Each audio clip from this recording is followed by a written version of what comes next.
AP deputy CM Pawan Kalyan నేడు Chittoor collectorate సమీపంలో ఏర్పాటు చేసిన రాష్ట్ర వ్యాప్త కొత్త డివిజన్ డెవలప్మెంట్ ఆఫీసుల ప్రారంభోత్సవ కార్యక్రమంలో పాల్గొన్నారు. జిల్లా కేంద్రమైన చిత్తూరు నుంచి AP deputy CM Pawan Kalyan virtual విధానం ద్వారా రాష్ట్రంలోని వివిధ జిల్లాల్లో 77 డీడీఓ కార్యాలయాలను ప్రారంభించారు. ఆయన ఇందుకు సంబంధించిన శిలాఫలకం ఆవిష్కరించారు. ఈ కార్యక్రమంలో ఎమ్మెల్యేలు తిరుపతి శ్రీనివాసులు, చిత్తూరు గురుజాల జగన్మోహన్, డిప్యూటీ సీఎం ప్రత్యేక కార్యదర్శి కృష్ణతేజ, జిల్లా అధికారులు పాల్గొన్నారు. అనంతరం పవన్ కళ్యాణ్ ఎగ్జిబిషన్ బోర్డులను పరిశీలించారు.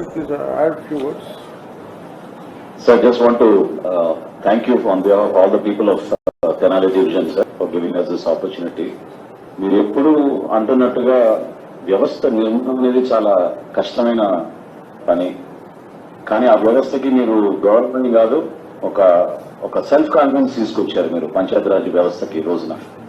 సో మరొకసారి వీళ్ళందరి ద్వారా మీ నాయకత్వంలో గ్రామాల్లో ఆ మార్పు అనేది మనందరం కూడా ఖచ్చితంగా ప్రజలకి అందించగలుగుతాం sir. So having your divisional development office is giving them more responsibility and also ఖచ్చితంగా అకౌంటబిలిటీ కూడా పెరుగుతుంది సార్. ఎందుకంటే ఈ ఎన్ఆర్ఈజీఎస్ సోషల్ ఆడిట్స్ కానివ్వండి, క్షేత్రస్థాయిలో పర్యవేక్షణ అనేది ఎప్పటికప్పుడు మనం చేసుకుంటూ ఉంటేనే ఈ వ్యవస్థని మీ నాయకత్వం ఇంకా ముందుకు